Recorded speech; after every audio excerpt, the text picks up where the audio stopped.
Muy buenas a todos, buenas noches, ¿cómo están? Sean muy bienvenidos a este maravilloso viernes, a este viernes 19 de junio. ¿Cómo se encuentran? Un viernes más, un inicio de fin de semana más. Espero se encuentren muy bien. Hoy no venimos a burlarnos de absolutamente nadie. Tampoco venimos a tragarnos cualquier tipo de historia que nos cuenten por ahí. Venimos a hacer una pregunta algo incómoda, como siempre. Cuando alguien dice ver lo que otros no ven, estamos ante una revelación, una intuición aguda, una construcción psicológica o una mentira muy bien contada. Pues bueno, en este episodio vamos a recorrer templos egipcios, huesos oraculares, chinos, Delfos, Roma, la mismísima Biblia, Nostradamus, Baba Vanga, Edgar Cayce, Jane Dixon, Fátima, Garabandal y los laboratorios de Duke. Así que, ¿qué es verdad? ¿Qué es de verdad un o una vidente? Interesante pregunta, ¿no? Iniciemos primero ordenando el lenguaje, porque si no definimos bien los términos, terminamos mezclando un profeta con un medium, un clarividente con un místico y un showman con, no sé, con un santo. En el español, la RAE dice que vidente es sí el que ve, pero también la persona que pretende adivinar el porvenir o esclarecer lo oculto. E incluso quien tiene visiones sobrenaturales, ese detalle importa muchísimo, porque evidente no es una prueba, es una etiqueta cultural. La Biblia misma registra la evolución de dicho término. En 1 Samuel 9:9, al que hoy se llama profeta, antes se le llamaba vidente. O sea, lenguaje parecido, funciones no siempre idénticas. Cuando tú oyes vidente, la palabra vidente como tal, ¿qué piensas? ¿Piensas en revelación? ¿Piensas en adivinación? ¿O tal vez piensas en un negocio? La humanidad siempre ha querido leer el futuro desde muy temprano. En Egipto, los oráculos, perdón, los oráculos y los onir, y la orinomancia eran vías legítimas para consultar el venidero. En China, los huesos oraculares Shang, más de 3.000 años de antigüedad, eran literalmente soportes materiales de preguntas rituales del poder. No estamos hablando de supersticiones marginales, estamos hablando de religión, de administración, de incertidumbre. Eso ya nos da una primera tesis. El vidente no aparece porque sí. Aparece donde hay ansiedad por el tiempo, por la guerra, por la enfermedad, por la cosecha, por la legitimidad del poder como tal. Entonces, ¿ustedes creen que el vidente nace del misterio o nace de la necesidad humana de controlar lo incierto.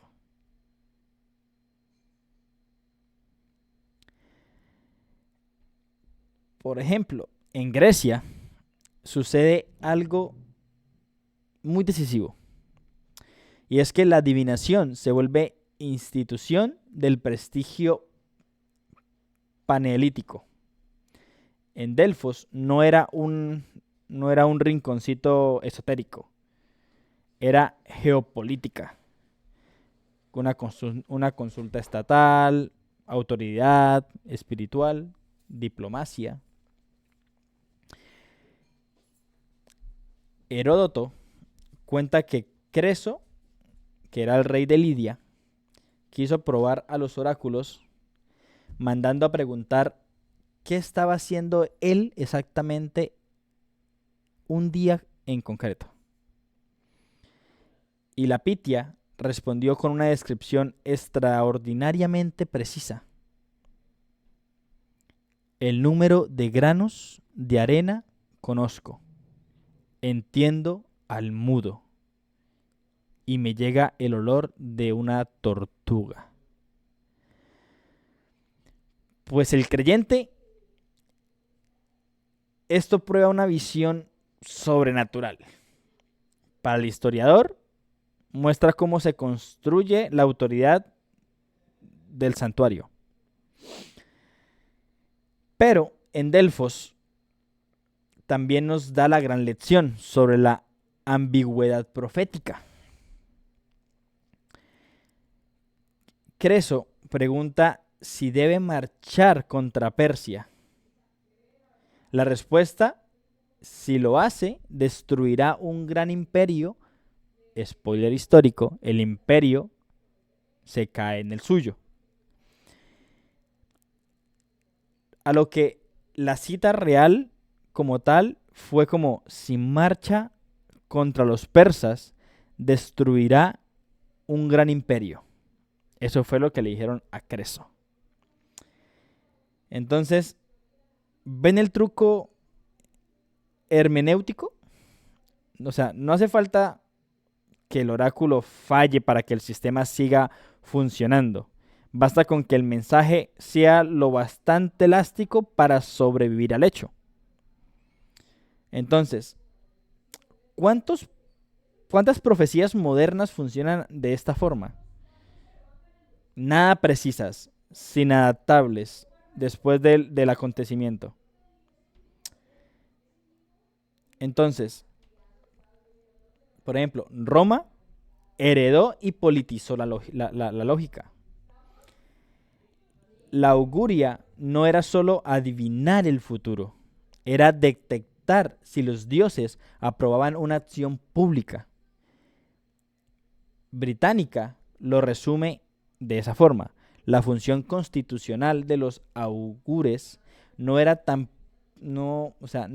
tanto predecir cuánto discernir aprobación divina para cursos de acción política o militares, por ejemplo.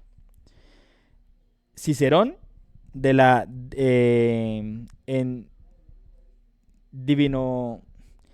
Divinatione, documentan un mundo donde aves, entrañas, rayos y sueños eran tratadas como lenguaje de dioses. Pero la tradición crítica también recuerda que la auguria tenía una enorme utilidad cívica y simbólica. Aún así, no garantizaba un valor profético literal. Eso es muy importante, eso es importantísimo, porque algunos sistemas de adivinación sirven socialmente, aunque no puedan probarse paranormalidad. Entonces, ahora vayamos un poquitico a la Biblia, porque porque aquí las categorías se afilan. Una cosa es el profeta y otra el adivino. Entonces, para citarlo literalmente, Eso está en Levítico 19:31. Y dice, no os volváis a los mediums ni a los espiritistas. Y luego viene uno de los textos más fascinantes, que fue en Samuel 28. Saúl nos recibe respuesta ni por sueños, ni por Orim, ni por profetas. Entonces busca a la medium de Endor. Entonces, dice la cita completa, dice, buscadme una mujer que tenga espíritu de adivinación. No es un texto que normalice la práctica, es un texto de colapso espiritual y político como tal. Entonces, en la Edad Media, Tomás de Aquino intenta ordenar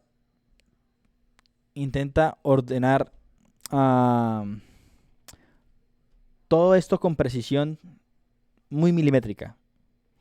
Te dice, si conoces algo futuro por causas naturales, como un eclipse, eso no es divinación, es sentido pecaminoso. Pero si pretendes usurpar el conocimiento de lo contingente fuera de la revelación divina, entras en superstición y pecado. Porque él decía, divination donates a foretelling of the future, then only is a man say to divine, when usurped to himself in an undue manner, the foretelling of future events.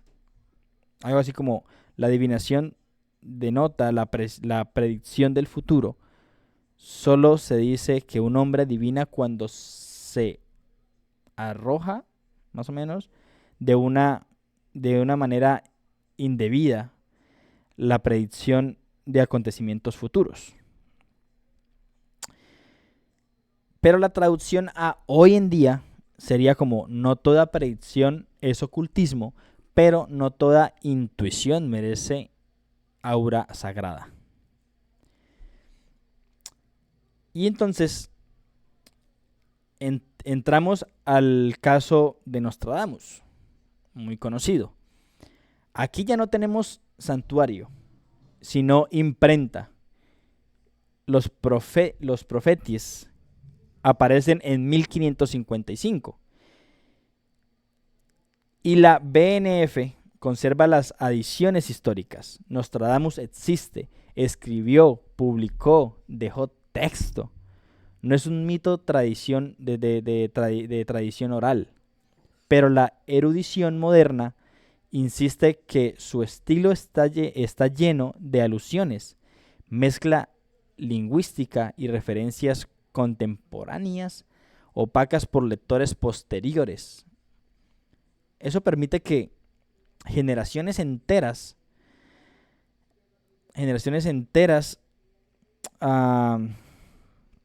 vuelvan a sus cuartetas, por así decirlo, después de cada catástrofe y encuentre lo que ya estaba ahí, lo que ya estaba escrito. Entonces, podríamos leer la cuarteta de asociación de Enrique II, la del John León o Lion o Genio Lion, pero incluso ahí la fama viene de la lectura retrospectiva. Entonces, ahí es donde nos podemos preguntar todos, ¿Nostradamus predijo algo o nosotros rellenamos el texto con lo que ya sabíamos? Lo mismo pasó con Baba Vanga.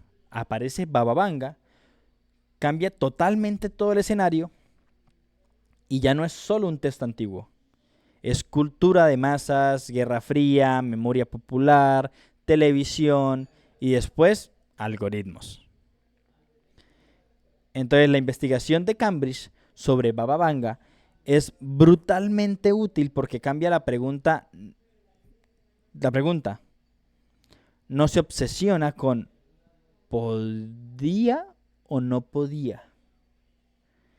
sino como su autoridad fue propagada por testigos, prensa, libros, programación televisiva e incluso internet. Y más adelante dice algo muy clave. Múltiples medidores filtran, alteran o directamente intentan predicciones para ajustarlas a sus creencias o necesidades. O sea, el caso de Baba Vanga es también un caso sobre cómo Internet fabrica verdad, una verdad compartida. Entonces, ahí es donde nos podemos preguntar, ¿cuántas profecías virales que ves hoy tienen una fuente primaria real? Muy pocas. Y no sabemos cuáles realmente, porque no sabemos si la alteraron o no. Entonces, ahí podemos pasar a Edgar Cayce. Ese es otro modelo. No la profecía literaria, sino la lectura. En trance, ARE conserva más de 14.000 lecturas. Y ese número impresiona un montón. Y sí, es una masa documental gigantesca. Británica lo resume como un self-proclaimed faith healer and physician. Ahí tienen la paradoja Cayce. Muchísimos archivos, muchísima devoción, muchísima influencia, pero no por eso evidencia experimental equivalente. Entonces, ¿un archivo puede probar que alguien dijo muchas cosas? Eso no prueba automáticamente que dijera por facultad paranormal. Y ahí nos podemos saltar a Jane Dixon. Es perfecta para explicar estadística del sentido común. Sí, ella quedó asociada a la predicción del asesinato de JFK. Pero el registro biográfico también recuerda que acercándose a la elección de 1960, predijo erróneamente que ganaría Nixon. Es decir, una fama sostenida sobre un hit gigantesco y una nube de fallos olvidados. De ahí nace, nace lo que popularmente lo llamamos el efecto Jane Dixon. Recordar una fanfarria de aciertos y borrar los fallos. Entonces, ¿no hacemos todos eso? Con políticos, gurús financieros y también con videntes. Porque ahora podemos pasarnos a la parte católica, donde aparece Padre Pío, donde aparece Fátima, donde aparece Garabandal. Y ahí hay que ser muy finos de no meter todo a la misma licuadora. El Padre Pío, según el Vaticano, es un caso de santidad, sufrimiento y misión. Su valor para el creyente no depende del laboratorio, sino del proceso eclesial y devocional. Fátima sí tiene una dimensión visionaria con recepción oficial amplia. Y el Vaticano publicó en el 2000 el llamado Tercer Secreto. Pero incluso ahí, parte de la narrativa posterior se apoya en memorias escritas años más tarde por Lucía y preservadas en los archivos eclesiásticos. Garabandal, en cambio, permanece sin confirmación sobrenatural. En el 2022, el obispo de Santander volvió a hablar de ausencia de signos de sobrenaturalidad. Entonces, en resumen, incluso dentro de una institución que cree en milagros, no todo fenómeno visionario recibe el mismo juicio. Eso debería vacunarnos contra dos simplismos. Si a la iglesia aprobó algo, entonces todo fenómeno parecido es cierto. O si un caso no se aprueba por la iglesia, no toda experiencia religiosa es fraude. Es algo que pues que está en la mesa y tienen que analizarlo. No vamos a comer entero. Hay que analizar bien las cosas y las pruebas. Pero algunos se preguntarán, ¿y la ciencia? ¿La ciencia qué dice? Y aquí es donde la historia se complica de verdad. J.B. Rive y Loaysa Rhine en Duke intentaron precisamente sacar el tema del templo y meterlo al laboratorio. Cartas de Zener, conteo de aciertos y errores, protocolos, estadísticas. Eso es históricamente importante porque la parapsicología no nace solo de creyentes, también nace de deseo de someter lo extraordinario al método. En Ganfield, Ben y Honortor reportaron un efecto pequeño, pero significativo en una historia base acumulada. Si paras ahí, suena algo prometedor. Pero Milton y Wiseman revisaron 30 estudios de 7 laboratorios y reportaron que Z.70P.24, el efecto .013, su conclusión de Ganfield no ofrecía en ese momento un método replicable para producir un ESP en un laboratorio. Y ahí está el corazón del debate científico. Si no existe una historia bonita, si el resultado vuelve a aparecer cuando nadie le debe nada a la hipótesis, luego de eso llegan los metaanálisis más recientes. Tresoldi, Storm y un reporte de registros actualizados hasta el 2020. Reportan un efecto global aproximado de 0.08 con intervalo de 0.04 y 0.12. Y sostienen que no ven declive temporal ni sesgo de publicación suficiente para anularlo. Entonces no se puede despachar con una risa, pero tampoco autoriza a declarar victoria. Un efecto pequeño exige protocolos un poquito más duros, porque cualquier fuga, sesgo o selección puede parecer algo.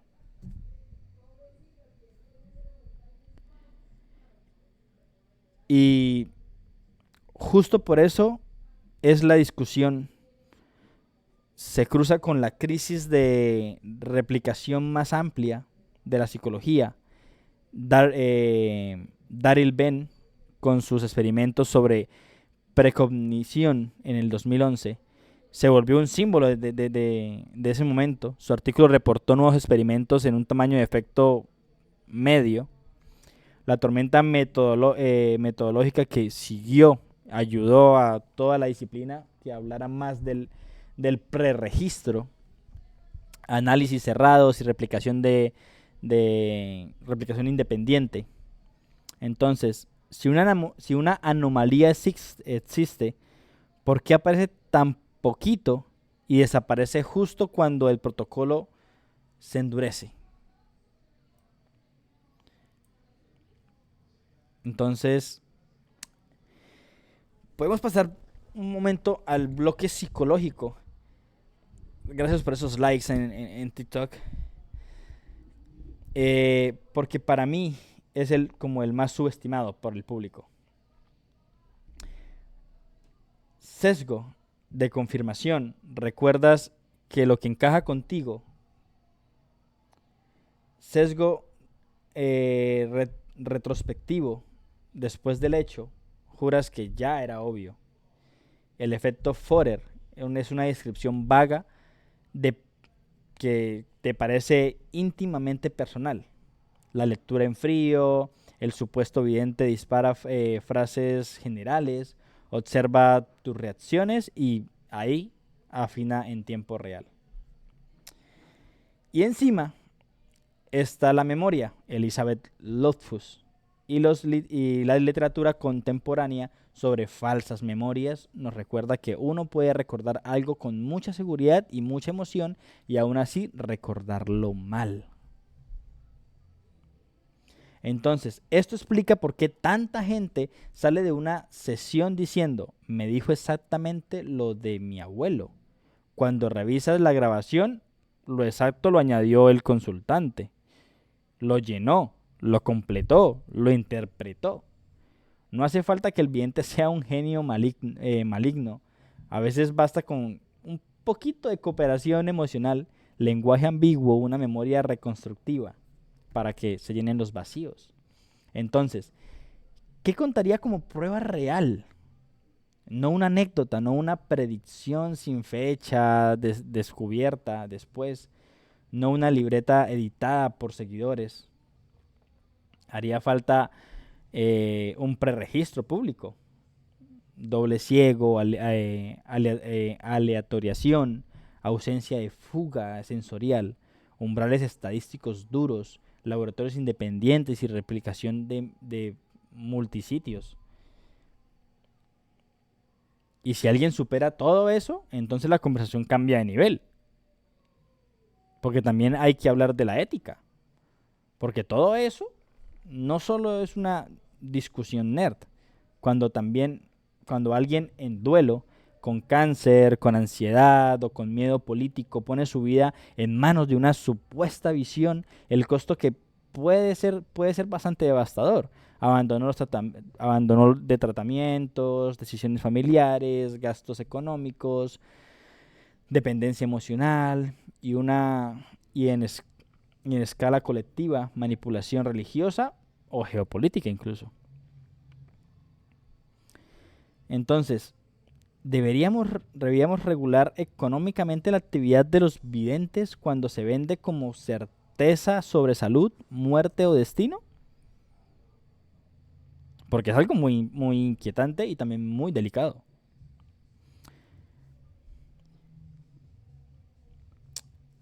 Bueno,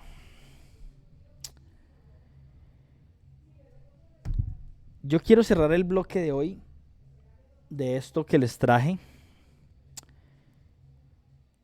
con una tesis algo honesta. Los videntes como fenómeno humano son absolutamente reales. Están en la historia, están en la religión, están en la política, en la psicología y en los medios. Lo que no está demostrado de manera concluyente es que exista una capacidad paranormal que sea estable, robusta y replicable que explique todos sus dichosos aciertos. Y a diferencia de entre fenómeno real y explicación paranormal demostrada, es toda la discusión. Entonces, si tú crees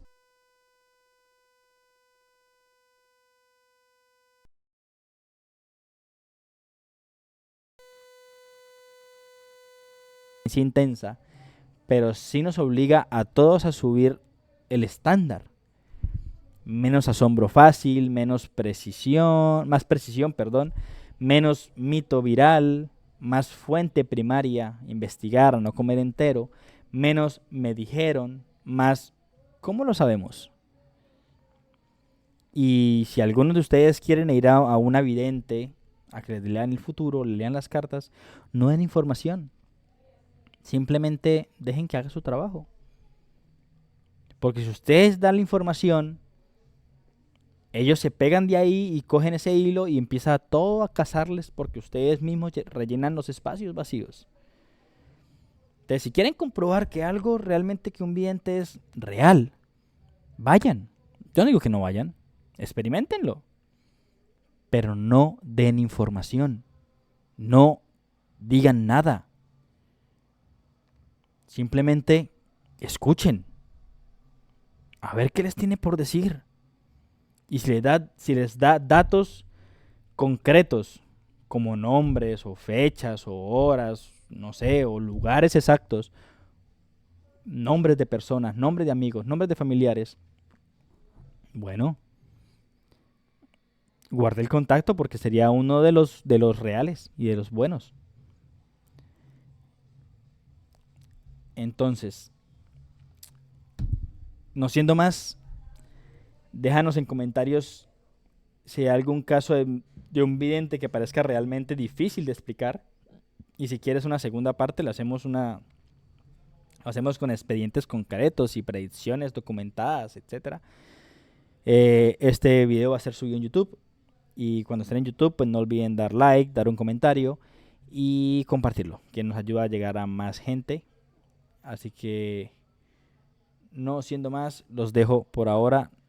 Chao, chao, que tengan un excelente fin de semana. Se les quiere, un beso enorme. Bye bye.